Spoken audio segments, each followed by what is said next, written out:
And here we are. It's 7 p.m. in state-controlled Britain. I do apologise if you tuned in last week and I wasn't here. It's because I had some technical difficulties as I was travelling. And in the room are two of my favourite people.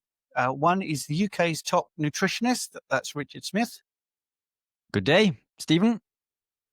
How are you, kind sir? I'm very well. And I'm really super excited, as they say nowadays, because we have the wonderful Heather Foley, who has organised another great Keto Brain Health thing. So hi, Heather. Hi, Stephen. Hi, Richard. Nice to see you. Looking good. Thank you very much. Likewise. Must be in this something in this ketogenic lifestyle. Hey, telling you. Yes. Who knows? Well, now we have questions. We do have some questions, but before that, I just want to tell people about this great event because it's just something you shouldn't be missing. So, Heather, it's the 4th and the 5th of October. Do you want to just tell us a little bit about it? Yeah, so it's basically second year running. This time it's 2-day and it's a clinic, so to speak, where we have inspirational stories. So people coming and telling their story on stage. And then we have the reassurance part, which is the research and the scientists talking at the level of the layperson to really understand why you're doing the ketogenic diet. And when people challenge you and say it will kill you and give you a heart attack, etc., you can counter that because of these very straightforward, simple answers.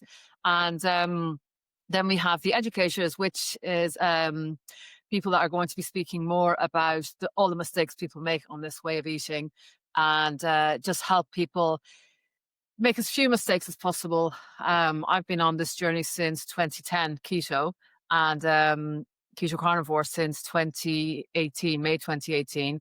And I have made way too many mistakes. So I would like people to make a lot less mistakes than I have. And that's why I'm running these events. So you can see the program there. And I'm hoping it's going to be a very successful weekend like last year was. And the speakers are very well received. And yeah, any questions, just put them up. Okay, I mean, do you want to tell us a little bit about each speaker or do you want to just get on to questions? What do you want to do? Very, very briefly, I will, I've managed to get myself out of speaking. I will just be introducing the day. Richard is co-hosting the event with me very kindly. So the first person up is a lady called Sasha, and she specializes in women's mental health with nutritional ketosis. She is a nutrition and dietitian and has 20 years experience in the area. So I'm very looking forward to seeing a dietitian speaking in this space. Then Hannah Suter is one of the people that Hannah has been in this space about 24 years, bringing ketogenic food to the NHS for 20 years, I believe, for epilepsy. And is one of those people who will bring you the mistakes that people make on this journey. And then, apologies for the dog, Bitten Johnson is a specialist in addictions, and she's very kindly agreed to come online for a talk from Sweden. And she's one of the top, she's a nurse by trade profession, but she is one of the top specialists in the world on food addiction. So she will be speaking. And then Kira is a good friend of mine who is got binge eating disorder and has done Bitten Johnson and Dr. Joan Iflin's training. And she will be speaking on her experiences of binge eating disorder, being 19 stone at the age of 19, and her journey and where she's at now. And then Dr. Erin Bellamy has been a researcher in the ketogenic space for over 10 plus years. Richard Smith, this random guy that I just invited along, who's going to co-host. You might have heard of him. And then at the end of the day, each day we'll have a panel. And the panel is everyone from that day will be asked questions. Rather than having questions after each talk, we'll put the questions to the end of the day. So you write down your questions and then we'll ask them at the end of the day, just so the most relevant questions are put to the panel. And then on the Sunday, another full day again. On the Sunday, we have Dr. Joan Iflin flying in from America. She has done multiple research papers now on food addictions, and incredible lady, absolutely incredible what she's achieving. Kate Martin is a farmer down in Cornwall, and she is going to explain to us that meat in the UK is not like meat in America. We don't feed our animals antibiotics, etc., etc. She's going to put all those myths to bed. And I'm delighted to have her there because so many people argue that meat is so bad now. And in reality, Kate will just nip that in the butt and talk through all of that. Dr. Rachel Brown is one of the first metabolic psychiatrists in the UK. And again, delighted to have her. Like Richard, she was there last year as well. And Richard will be interviewing her this year, which is great. So a little bit of a conversation going on there. And Rachel focuses, she's been a psychiatrist for 20 years, but she also can see a clear link between metabolic health, microbiome, and gut microbiome and circadian rhythm. So they will all be factored in. Then we have Frank Wright, who I think a lot of people know now in this space, who, again, addictions was his big thing. And he is going to talk about his experiences and how ketogenic way of eating has made a huge difference to his life. Then we have Simon Grant, who was away with Stephen Thomas in the other side of the world. He will be coming in live for a lecture on autism and how his son's symptoms drastically reduced by eating a high-fat diet. So very much looking forward to that. And then finally, we have Dr. Abs, who, again, is going to educate and reassure people about the knock-on effects of the carbohydrate eating way and the high-fat eating way. And I think his title is very simple, but says it all. And again, at the end of that day, we will have another panel for the speakers of that day. So hopefully it appeals to everyone the way I've run it. And yeah, really looking forward to it. And that is October the 4th and 5th? Yes. At Murrayfield, which is in Edinburgh. So yes. Can people get tickets for both days, or do they have to buy it? Yeah, I actually had someone reach out to me the other day and said I can only attend one day.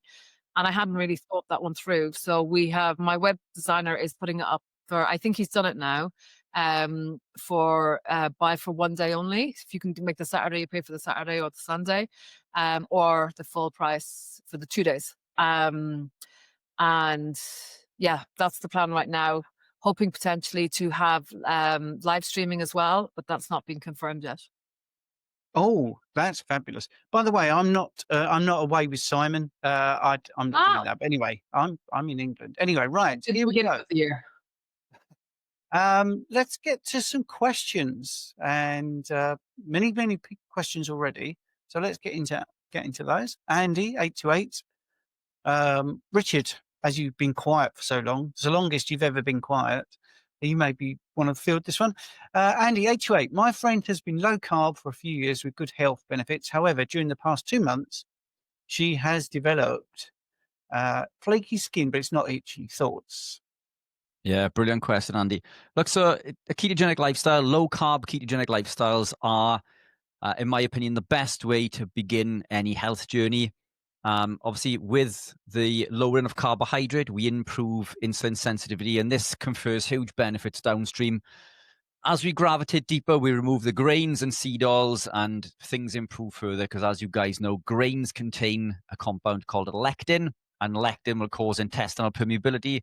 It will bind to insulin receptors and cause 5 times more fat storage.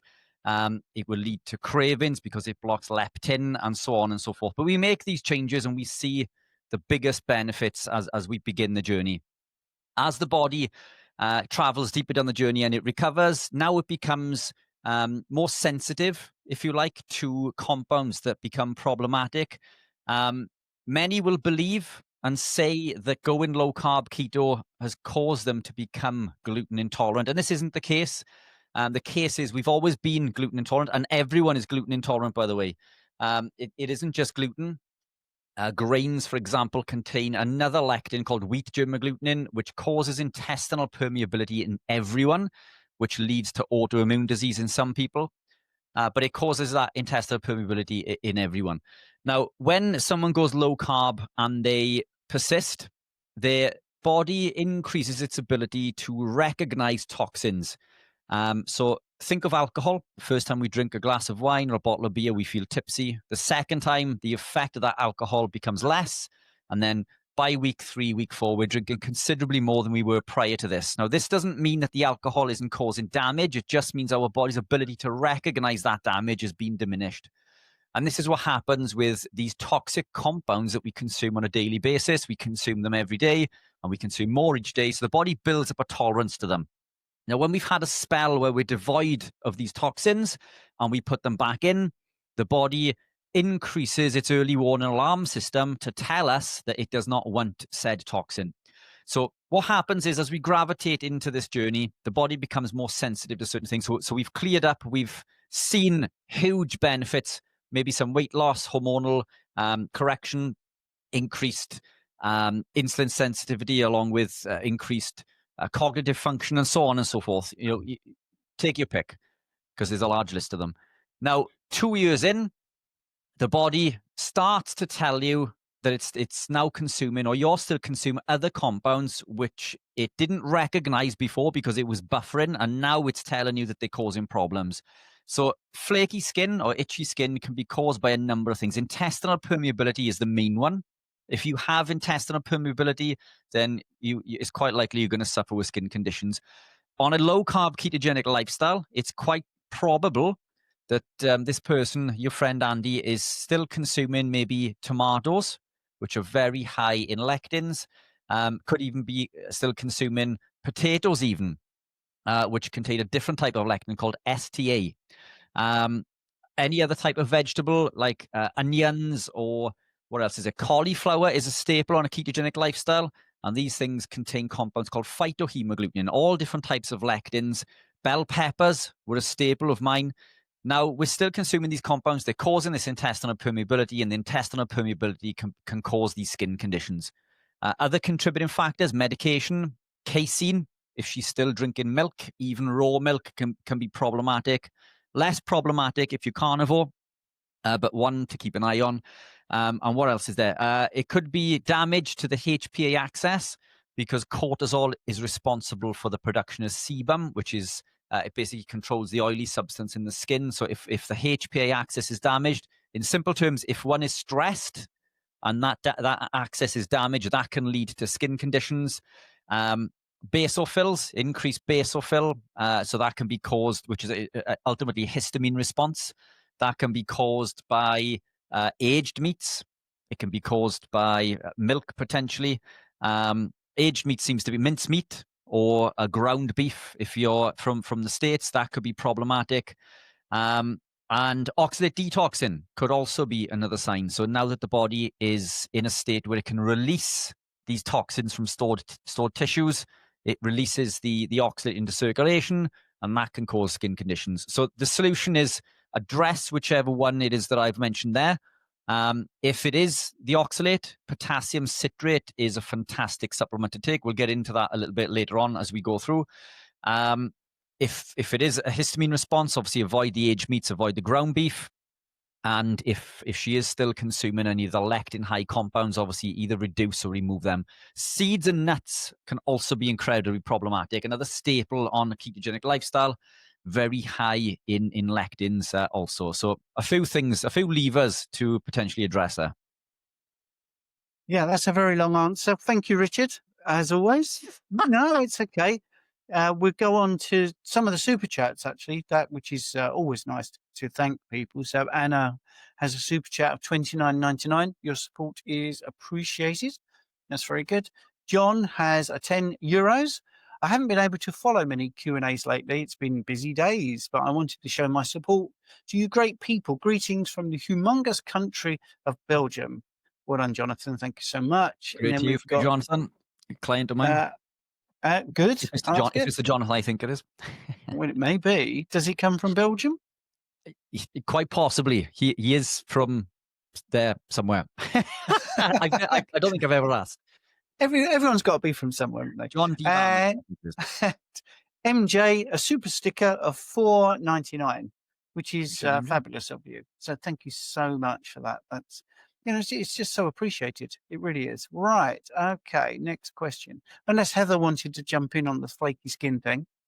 I wouldn't mind, actually. Thank you. The reason being is I gave up coffee 3 weeks ago. And Rich might have the answer to this, because the only way I have butter is in my coffee. I stopped having butter on meat and anything a long time ago because I knew I didn't get on too well with it. But I had bulletproof coffee at least 10 years now, so it's hard to give it up. And in the space of the last 3 weeks, my skin has stopped being dry. So it's no longer, I've no longer flaky dry skin. So it's either the coffee, which I personally think it is, because my cortisol, I've got Ehlers-Danlos syndrome. Cortisol naturally will get spiked with me much quicker than most. But also it could be the butter. But on top of that, just as a side note, I've had sinus issues forever. I always have a tissue with me when I'm walking, always. And I have green sputum, always, and nobody can question it, why it's there. And after giving the butter up for 3 weeks, it's completely gone, and I don't need to blow my nose at all. And Heather, why did you decide to quit coffee? Because a certain Richard Smith and a certain Anthony Chafee had a long chat with me nearly a year ago, and I finally kicked it. 3 weeks ago, and I'm using exogenous ketones to help me. So thank you for that, Richard. Fantastic. See, It's definitely making. You and I have similar reactions to caffeine. yeah, coffee's gone for me. I do miss it. Yep. But I think that's flakiness was. Yeah. Right. Many Brilliant answer. factors. Yeah, brilliant. Okay. Deb is asking, what bloods would you recommend to evaluate stroke risk based on a strong family history of stroke, no symptoms, and at 72 metabolically healthy? Well, firstly, Deb, that's great at 72 to be metabolically healthy. Sounds like you're doing really well. There are so many tests you can do. Many people recommend homocysteine, but you can have elevated levels of homocysteine and still be okay. So I would recommend like a panel. So you could do that. You could do HSCRP, high sensitive C-reactive protein. As I'm a big fan of the thrombotic theory of heart disease, I would definitely do fibrinogen, and I would do a D-dimer test, which actually is a great test for anyone that's worried about any sort of thrombosis. So for instance, by the way, just to broaden it out a bit, if you've had a therapeutic thing happen to you in the last 5 years that you didn't really want, the D-dimer is a very good test to see what's going on in your body. You can do what's called platelet aggregation study. You can suggest that as well. And you can say what you've said. If you say that to the doctor, that you've got this history of stroke, that's why you're asking, they won't roll their eyes, because they will say, well, hopefully they will say, oh, this person has researched it. You can do some other things as well, which are allegedly associated with heart outcomes that are not to your satisfaction. Uric acid, but I do think uric acid is underrated as an antioxidant, so that could be there. The normal ones, like the HbA1cs, you could look at glycation. Fructosamine would be a better test, which is also looking at glycation. You could do, but by the way, you can watch this on playback, so it's not just live today. You could do your fasted insulin. That is always a good thing to do, I think. So you could see what's going on. You could do an advanced lipid panel. You could look at Lp(a), which I believe is really badly spoken about, because there's, in 2012, for instance, mortality risk was associated with low Lp(a), and so was cancer risk, actually. So Lp(a), I'm giving you what the mainstream say, but I do think you need to look at how it's interpreted for you. So you could do a fractional panel of the lipids as well. You could do the B vitamins methylation panel. So this is everything. I mean, folate, but in carnivore you need much less folate than you do if you're, say, on a vegetarian or carnivore, vegetarian or vegan diet. On carnivore, we need less folate because we get it in the form that's bioavailable. So we get monoglutamate folate, whereas on plants it's polyglutamate. So there's a lot of processing going on. So yeah, loads of things you could do. ApoE genotype, which is what I am, ApoE44. I don't think that it is as bad as people make out. In fact, because I use ChatGPT for a few things, when I put in that I was an ApoE44, what do you reckon my chances are of a heart attack? ChatGPT said, well, genetically, it's overrated. I mean, it's learned from me.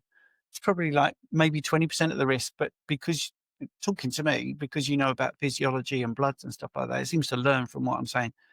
It's probably not a risk factor. So loads and loads of things. I will hand it over to Richard as well, and Heather if she wants to, but that's pretty much all I can think of. Yeah, I agree. I think the two main ones that you mentioned there that stand out for me, homocysteine, because this can be a big indicator. We can have well, you just mentioned low folate, especially being carnivore, and that will be triggered as being problematic. But as long as homocysteine is okay, because that's used in that pathway, in the methylation pathway. The best one, I think, is the D-dimer. The D-dimer detects new clots that are forming and breaking down. So this would be a very good test. I need to be careful how I word this for. If you have, what I said, if you've received some sort of what yeah, I did. Don't worry, Richard. I'd already said it. Yeah, you might have missed it in all of that. Yes, quite possibly. If you've had something you didn't really want. Yeah. Right. Okay. Let's move on. We don't want to get taken off here, especially as we've got Heather with us right now. Oh, Heather's got something to jump in with that. I do. Yeah. I want to be slightly controversial to the two of you. Everyone in my family, well, lots of people in my family get breast cancer. So we were really pushed to get the BRCA gene test. And I remember going in to see the nurse practitioner and saying, I've been told to come and get it. And we had a really long discussion. And she said, are you healthy? And I said, yes. She said, do you look after yourself? And I said, yes. And I said to her, I don't want it unless I have to have it. And she said, really? You don't need to have it. There's a 10 to 20% chance you'll get breast cancer. And I would rather not go obsessively testing for something when this lady has just said she's 72 and she's metabolically healthy. Yeah. I refuse to find out if I have the BRCA gene. I don't need to know. So that's, for me, like I said to you before, Richard, I wasn't taking much medication for Ehlers-Danlos syndrome, etc., because I found tweaks like salt in my water and things like that. If I know that I have a gene that is deleterious to me, I will worry about it. And that will make it worse. It's environmental. It's like, what's his name? Bruce Lipton says. Like, it's you just, if you're healthy, why start going down this route? 100%. And this is exactly what Stephen and I say every week. People will look at test results and some of these test results can put the fear of God into people.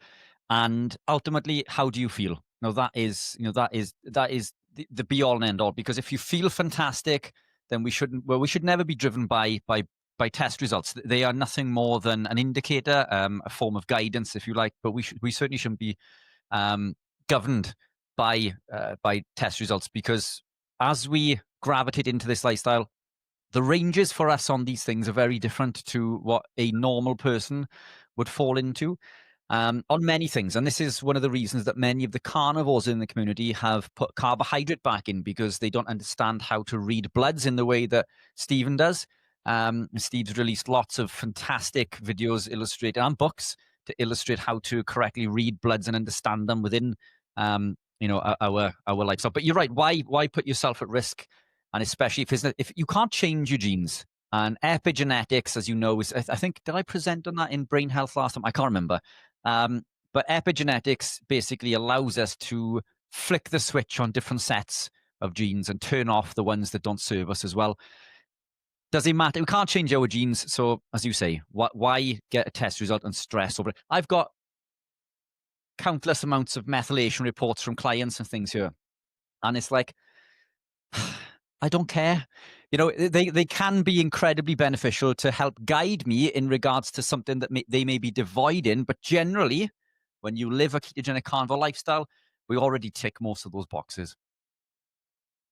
Absolutely. Brilliant. So I was asked what I would recommend in bloods. That's what I'd recommend. But actually what the two people in the room said is, if you feel healthy, I wouldn't go and get bloods. Right. Really that simple. But here we go. Right. Amanda is saying, any concerns with drinking water during or immediately before / after consuming a high-fat meal? Some influencers recommend a buffer window of 30 to 45 minutes to prevent fat and water from mixing. my only proviso would be it depends on the quantity. If you're sipping, I don't think any fluid is a problem. But if you're one of these people that's been talked into, chugging away a load of fluid all the time or at meals, then I would say that I wouldn't be doing that. But anyway, I'll hand over to Rich and Heather. Yeah, look, I agree. It's so we've said this a number of times recently for people who suffer with malabsorption and low stomach acid. Low stomach acid prevents the body from basically digesting, partly digesting the food in the stomach. And then there's the bile production, which allows that food to be emulsified, increasing the surface area of the pancreatic enzymes to go to work on. So in that state, sometimes I recommend somebody not consume liquid with their meal. I'm a hypocrite in that case, because I do like to drink when I'm eating, but I only drink a small amount. So I think you're right, Steve. If you want to drink something, as long as you keep it small and you sip in, if you're drinking something this big, then that potentially could be problematic. We don't want to be lowering that stomach acidity too much, but a little bit, I don't think is going to hurt. And I think it can actually help with that whole digestion process and just clearing everything down that digestive passage. I couldn't eat without consuming a little liquid at least. Anything to add, Heather? Yeah, I for years, as long as I can remember, I've always gone on the fact that the acid is there to break down the food. So if you're drinking with it, you're diluting the acid, and you don't want to be doing that. So I never ever drink half an hour either side. And when I do, it's nearly always because there was too much salt in the food, and I feel dreadful when I do drink. And I'm talking just water. I'm not talking alcohol. Yeah. Live water. I will feel my stomach feels swollen and uncomfortable, and it's as if it's just gone into reactive. Yeah. Yeah, so I guess it's very much an individual approach, isn't it? If Amanda can get away with a little bit of water, and if she feels it's beneficial, fantastic. Yeah. Excellent. We got a super chat from Cruz, a token of appreciation for the feedback given at school in recent weeks. Thank you, gents. That's okay. The school community, in case people don't know, by the way, let's just go to the message here a second, Cruz. Yes, thank you very much for that. If we just add to the stage the school community, this is our school community that Cruz is talking about. You can join our school community, and it's a bit like this. This is what happens. People put questions or comments, like Dorothy there with the heart palpitations, and we'll answer them. We'll look at them, and our brilliant members will answer them probably better than Rich and myself, because if someone has lived with a problem, they are the expert in that problem. So there's also a classroom. So if you're interested in courses, we have a free keto course, Going Carnivore, How to Be Carnivore. We have a beautiful course on thyroid. There's free ebooks. There's lots of videos. Loads of research has gone into that. Dairy has a fantastic video, and there's ebooks there. Fruit and veg, all based on behind the scenes PDF from the growers. So we tell you all the secrets. So when you think your apple that is in your supermarket is freshly picked, we would tell you that more than likely it's over a year since it was picked off a tree, and the same with pears, about 9 months. And we get that directly from the food growers. We've got the PDFs, things about protein, problem solving, also the bookshelf and Back Club. And you can either get through those by being very active in the community. The more active you are, the more the levels open, or you can pay once and get a free pass to get everything there. So that's what school is about. Hopefully Richard has put a link in the chat. Make sure that you do join, because the price is at least 50% cheaper than most people in the community, in this space where they've got their community set up. Ours is really inexpensive. And if you get it in now at that cheap price, it's guaranteed for life. Anyway, right. On to the next question, which is coming up. I put the link in. You'd put the link in. Thank you very much. After you reminded me. Okay. Right. Marek is saying, what could be the cause of foamy urine on the carnivore diet? Is this normal? Yes, it is a normal thing. I did 10 years in a private blood testing laboratory where urine analysis was one of the things that we did a lot of. And some of the factors are really interesting. So, for instance, hydration status, which can be over drinking, can cause a problem. So when you start to drink appropriately on this way of eating, because we talk about having straw-coloured urine rather than clear is drinking too much, the concentration goes up, which is not a bad thing, and the parts per million goes up, which is called specific gravity. So you're retaining less water. You are not drinking as much, you're drinking a more appropriate amount. So this affects what's called flow dynamics, and you will find this increased concentration, the flow dynamics, it will actually be coming out quicker. Also, there is sometimes, because you have waste products like creatinine and phosphates, you will see a little bit more foam. But I think that's it. High protein, 2 and over. That doesn't mean that you can ignore it. So if it's very dark, you're not drinking enough. But I wouldn't overly worry about it personally. Right? Yeah, 100%. Usually, it's a number of contributing factors. Protein being one of the biggest, because it increases urea, but it's very common and nothing to worry about. But as you say, straw-like urine, not clear and not too dark. So yeah, just drink when thirsty. If you're not thirsty, don't drink. While we're talking about that, I'll give a quick shout out to the electrolytes. As you guys know, I make a good quality electrolyte. The reason I'm saying this is I've just popped a link into the comments. We're doing the offer on a free tub of electrodes again. So if you have previously bought from Amazon UK, and you go on to there and kindly leave an honest review and click on that link and give us the information to that, we'll send you a free tub. And also, if you haven't and you would like a free tub, if you purchase one from Amazon UK and then leave an honest review, then and fill in that form, which I've just popped in, that is also in the write-up below, we will also send you a free tub. And the best thing with this is you could order 10 tubs if you wanted to and receive 10 free tubs of electrolytes. So as long as we get, obviously, 10 honest reviews in exchange for that. But yeah, thanks for that. Link below. Cool. Right. That's good. I'm going to laugh now because I've got to say this name, which I think is why some people put these sort of names. It's Bigger. There's nothing funny about Bigger. If you watch Monty Python, you know where that comes from. Thanks for all your hard work, guys. £5. Thank you very much indeed. Right. I was very tempted to do my Michael Palin impression, but I won't. Anyway, right. Here's a great one for Heather, which is MJ asking, Carnivore helps me a lot with mental health and also addictions. I don't hear much said about this. Thoughts? So we're talking about addictions and mental health. Yeah, so I've got a very, very addictive personality. My history and the reason I got into ketogenic space is I had 10 concussions, mainly from horse riding, and then a few other accidents. And I went through a stint of 10 years of PTSD. And I also have Ehlers-Danlos syndrome and PCOS, which is polycystic ovary syndrome. So it turns out that all of that can increase your ability to have addictive tendencies. And what I realized, the reason I went from keto to carnivore in May 2018 was I sat and ate 500 grams of macadamia nuts in one sitting. So I realized that I'm not an abstainer, or I'm not a moderator. I have to quit. But what I've also realized with carnivore way of eating is when I have fat and salt together, I'm in trouble. So I don't know if anyone's ever had Mangalitsa fat. It's absolutely amazing fat. I've eaten 500 grams in one sitting.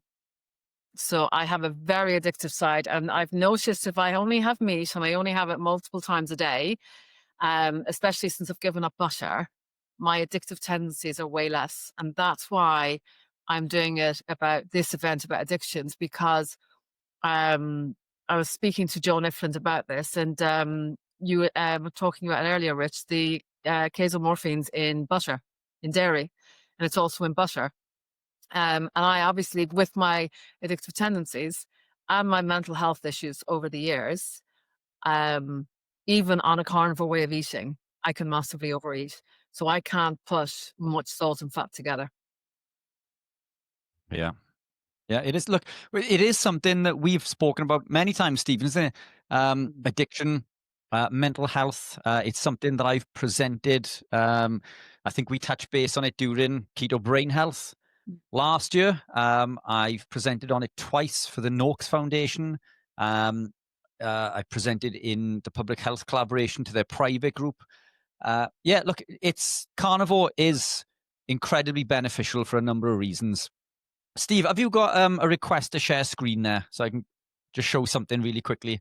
And you're sharing, just really quickly, Dr. Georgia Eads has actually said to us that she cannot eat dairy at all because of her addictive tendencies, and she's carnivore. Yeah, it is. It's levels within levels, isn't it? But depression, cravings, sugar blocks the prefrontal cortex. It blocks our body's ability, our brain's ability to make sensible decisions. So when we consume sugar, it increases dopamine and serotonin, the reward pathways, and it further downregulates the activation of the dopamine receptor. So the more sugar we eat, the less responsive it comes, and the more sugar that we need to consume. So when we remove these compounds and things like grains, for example, grains contain a compound called glyphosate, and many vegetables and fruits are also sprayed with glyphosate. This blocks a pathway called the shikimate pathway. The shikimate pathway is what allows us to create our aromatic amino acids, tryptophan, tyrosine, and phenylalanine. These are what allow us to make dopamine and serotonin. So in simple terms, vegetables and grains that are sprayed with glyphosate block 95% of our neurotransmitter production, and we're hardwired to chase dopamine and serotonin. If we're not producing it naturally from the aromatic amino acids, then we reach for alternative activations, and this comes from sugar. So this fuels that sugar craving. So when we remove sugar and we eat animal-based, there are no blockages in the cofactors, because we need other ingredients, if you like zinc, iron, magnesium, B3, B6, B9, B12, so on and so forth. Things like lectins and phytates can block the absorption of said cofactors by as much as 100%, which basically means that we don't elicit the dopamine and serotonin response. Therefore, we reach for the sugar, and so on and so forth. Now, the other thing that's interesting is that overconsumption of sugar over time, as you guys know, will lead to insulin resistance. Insulin resistance pulls tryptophan down this pathway, the kynurenine pathway. Under normal circumstances, that our aromatic amino acid tryptophan increases serotonin, melatonin, makes us feel good, makes us feel happy, allows us to sleep. But what happens in a state of insulin resistance and inflammation, which is what carbohydrates consumed in excess will do, is that it will pull tryptophan down this pathway. It will pull it down the kynurenine pathway. It will lead to glutamate excitotoxicity, and it will tank GABA. So it'll put our glutamate and GABA ratio out of whack, which leads to, and let me get on to the next slide, many, many things: multiple sclerosis, Parkinson's, seizures, DNA damage, depression, anxiety, and cravings. And basically, when we become carnivore, we balance this glutamate to GABA ratio. So it's pure simple. What we put in is what we get out. When we live a carnivore lifestyle, we're devoid of all of those toxic compounds, and we supply the body with everything that it needs to make our neurotransmitters efficiently and effectively. And quite simply, it helps us block depression, anxiety, and cravings. In short. That's brilliant. Yay, that's brilliant. The person who asked about all the markers is saying about their LP little a is 12, their ApoB is 204, LDL particles 2,800, HDL 88, and trigs are 66. So worried about the high particle. You say sizes, but I think you mean count, to be honest. And small dense, lower density lipoproteins, as well as a CAC of 7, CIMT is good. Right, so this the image, your coronary artery calcium scan is 7. And incidentally, I get this question so often. I've got a Substack that's coming out next week, which actually says something along the lines of oxidized and glycated LDL does not cause small dense LDL, all right? Because I can tell you the mechanism. We're not going to do that now because it's in the Substack. But I'll go through your numbers because these numbers are pretty good. So when we look at the particle count, 2,800, in the context of carnivore, that's what we see. 2,000 to 3,000 is common because it's one of those things. It's one of those what we call sort of a paradox, that you're metabolically healthy. Because if you look at your HDL and your triglycerides, you've got great, really low triglycerides, which is really essential. Your high density lipoprotein is higher than your triglycerides, which is superb.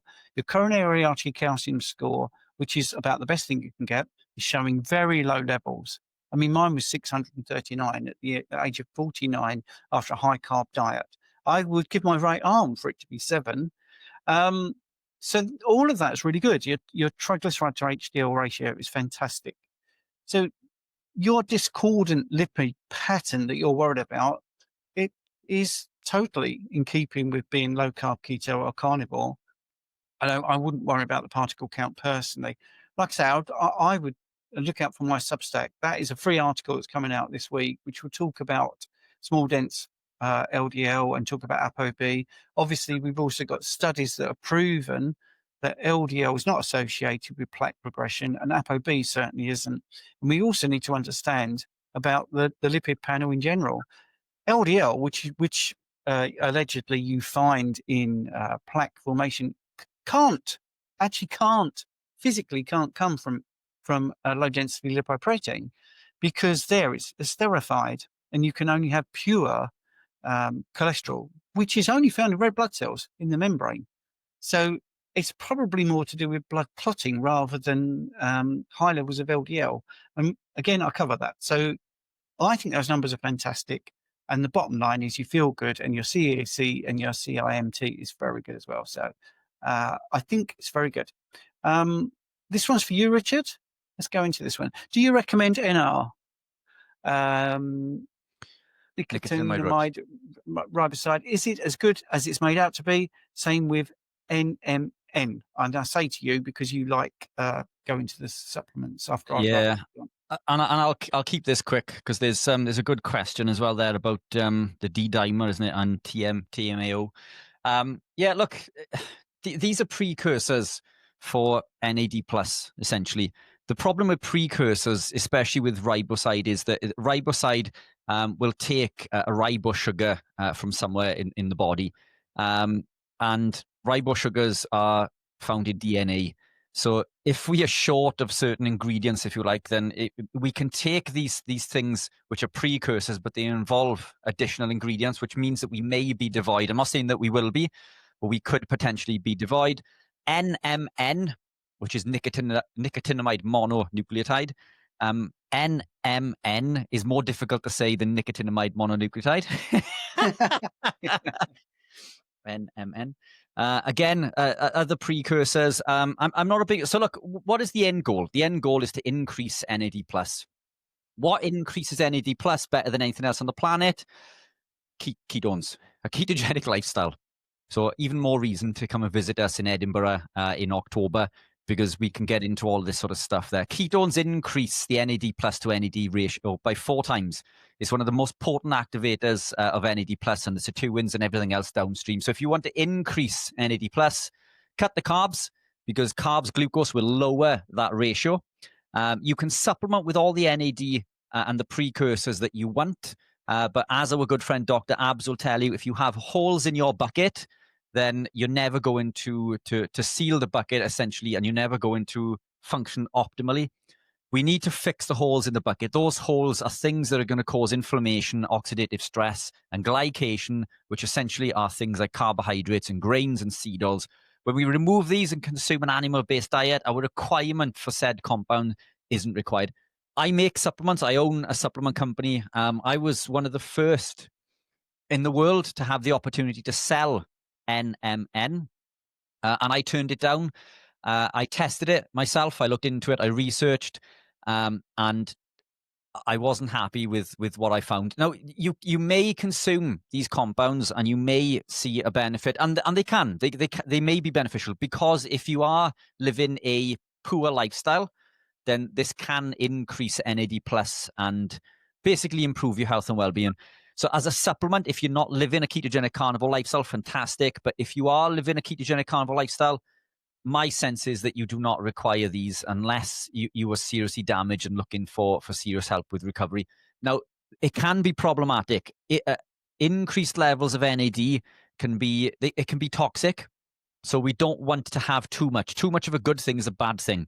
So we need an optimal level, and we don't want to go over this. Now, if you imagine, coming back to Dr. Abs' analogy of filling these holes in the bucket, we filled our holes and we're still adding in these precursors and these NAD plus compounds. Now the bucket overspills. Now we suffer with a whole host of downstream deleterious effects, which is why people who use NAD for intravenously within our community will experience like hot flushes and dizziness, and they'll notice negative effects momentarily. This is because the body has reached its maximum capacity for optimal health, and we're basically flooding in this compound which it doesn't want. There are lots of compounds like this on the market currently. Methylene blue is another one that's doing the rounds at the moment. Don't take methylene blue. These influencers out there who I don't think there is a time and a place possibly to take this where you may see a benefit, but it would mean that you would need to be genetically predispositioned to have damage to the electron transport chain, because it allows us to skip over I think it's complex 2 or 3, I can't remember, but it is 3. One of the complexes in the electron transport chain. So if we suffer with an inability to process and achieve this efficiently, then it can be beneficial. But most people living a ketogenic carnivore lifestyle do not. Once we've healed and repaired, we do not suffer with these issues. So my opinion is, look, what we put in is what we get out. Your body is an incredible machine, and it needs the correct fuel. Feed it the right things, and the supplementation can come second, if at all. Brilliant stuff. And that's from someone that makes money out of supplements. And that's why people love you, because you're just straightforward and honest. Nancy, thank you very much for the super sticker of $9.99. That's very good. Now, yes, we missed a question there, I think. So, Richard, you picked up on that. I think you want to pick up on that again. So, Anna's saying about blood clotting and high D-dimers. Chat which I think is going to be GPT, claims that carnivore can increase clotting because of red meat. Eggs contain choline, which converts to TMAO, a chemical that promotes clotting, ? Rubbish. Yes, it is. This is another chat GPT. But yeah, lots of these 3-letter things today, isn't it? Look, it can be beneficial. So I use it for research. If I'm looking to find, research, it can help. It can be beneficial with this. But look, it only gives you the results of the things that you put in, and it's a general search on the internet. Much of what is on the internet is a load of rubbish. So TMAO, for those who don't know, is trimethylene N oxide, and it's created from a precursor called TMA, which comes from choline, and I think it's carnitine or carnosine. Carnitine, I think it is. Is it carnitine? I can't remember. But two compounds which are incredibly beneficial and essential for life. Choline, for example, makes up every single cell within the body. It's essential for the production of the neurotransmitter acetylcholine, and it quite literally makes and builds every cell within the body. Carnitine, it's carnitine. Carnitine allows us to transfer and transport fatty acids into the mitochondria within the cell, which essentially allows us to burn fat for fuel. It's also a potent neurotoxin. It's one of the best antioxidants that we can produce within the body and consume. And it also helps. It's a potent combater of advanced glycation end products, AGEs, which does exactly what it says in the tin. So think about this logically. Two compounds which are essential for life. Now Chat GPT is telling us not to consume it because it may cause clotting. So we need to understand what increases, these pathways. So TMAO, again, increased by TMA, which comes from choline and carnitine. Now, there are other mechanisms which can increase TMAO. TMAO can also be increased by a pathway called FMO3. FMO3 is increased with in circumstances of insulin resistance. So if we are suffering with insulin resistance and inflammation, FMO3 will increase and ramp up TMA. TMA will ramp up TMAO. Now we have increased TMAO. So insulin resistance increases TMAO. Yes, meat does it also. But when it comes from meat, it's natural and it's done through the correct pathway. When TMA is increased via insulin resistance, it's done through the incorrect pathway. But they don't mention this. They don't tell you that insulin resistance will also increase TMAO. Other things that will increase TMAO, fatty fish and vegetables. But they don't tell you that either. So, it's a load of rubbish. We're concerned about the wrong thing. And we see this time and time again with mTOR activation and what else is there? Lots of other things. These things, they can be activated via different pathways. TMAO activated an increase from choline and carnitine is essential for life and is an integral pathway for health and well-being. When it's increased via insulin resistance, it is not. So what we see is people who are insulin resistant, who are fed meat, seeing this increased in TMAO because they're insulin resistant. And now we're tying in with 2 plus 2 is equal in 5. And we think the TMAO is bad because it increases the clotting. It's not the clotting from the meat. The clotting has come from the insulin resistance and inflammation caused by the diet, high in grains and seed oils and so on and so forth. So yeah, if you test that, and maybe we should do this when we're off air, Steve. We'll test this and we'll see if we can do the same to this as we did with one recently. I think it was the shikimate pathway, because ChatGPT told us that the human beings do not have the shikimate pathway, and then we proved that wrong. We basically told ChatGPT that it was incorrect, and we described why, and the answer was you were absolutely correct. So we'll do the same with TMAO. I think we will. That's good. Right, a two-part question from Cami. Stephen, is everything you talked about today regarding blood tests in your book? No. There will be an edition 3. The thing is, there is so much research that's changing. If we go back to Keto Brain Health, for instance, the tau protein, which is essential in brain function, that's developing, but we can't get a glycated tau protein reading, which is really going to be a game changer. So labs are changing that right now. They're looking at that right now. And the same with when we talk about, advanced lipid discussions. I didn't think people were ready for that. But so I've tested the water with the Substack. And I think when that comes out next week, people will love the fact that we're going into a bit more detail. And of course, if they do love it, then it will go in the book. Simple as that. I don't want to waffle too much in the book. And then we go to her next question, which is to Richard. Richard, why don't they ship your electrolytes to Sweden from Amazon UK? So yeah, Amazon UK will only ship to certain countries. I think Italy is on there, France is on there. Unsure why they select. Look, every country has it. Since we've come out of the EU, things have changed. We can't ship in there easily. We've had issues with Denmark, which was a question that we had last week and a message that I had on my Instagram messages recently. Countries they're becoming very precious. It's very difficult to ship in. I'm not sure why Sweden don't allow. I've got my theories. For example, Canada won't allow us to ship in there because of the high potassium. Other countries don't allow us to ship because of the astaxanthin. Other European countries like Denmark, for example, won't allow us to ship because they don't allow entry of any food or supplements. So I'm unsure, Cami, but we've just launched some of the electrolytes in Germany. So they are available in Amazon Germany. Once we've proven proof of concept there, we're going to venture into eventually every other country individually throughout the EU. So we will be available in an Amazon store near you sometime soon. Brilliant.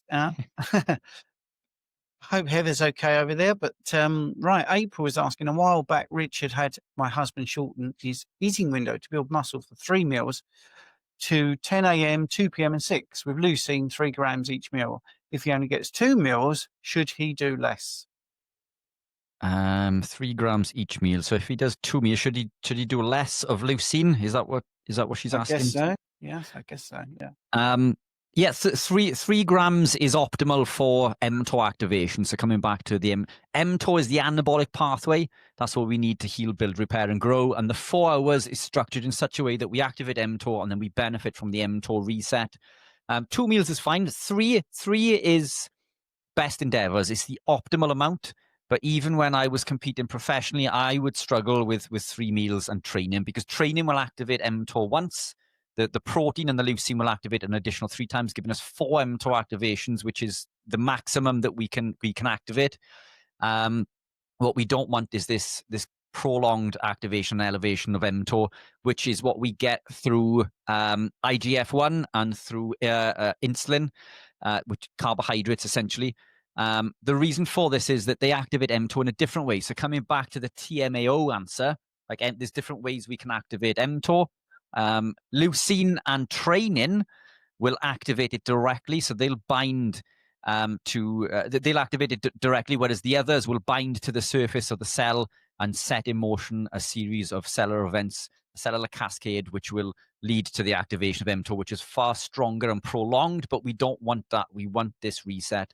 3 grams is optimal with any leucine consumption. 1.5 would be the minimum, but 3 will give the strongest mTOR activation. So consume that just before a meal, but 2 meals is fine. Excellent, excellent. So, Heather, how have you enjoyed tonight? Very interesting. Thank you. Yes. Are you surprised there's not been more about brain health? I mean, we've had a couple of things, haven't we? Addiction, and we've had No, just not at mental all. health. Not at all. It's your lives, so people come on with questions for you guys. So I would be surprised if it was only about the Keto Brain Health. Yes. So, tickets, by the way, where would they get the tickets on here? Is it registration? Yeah.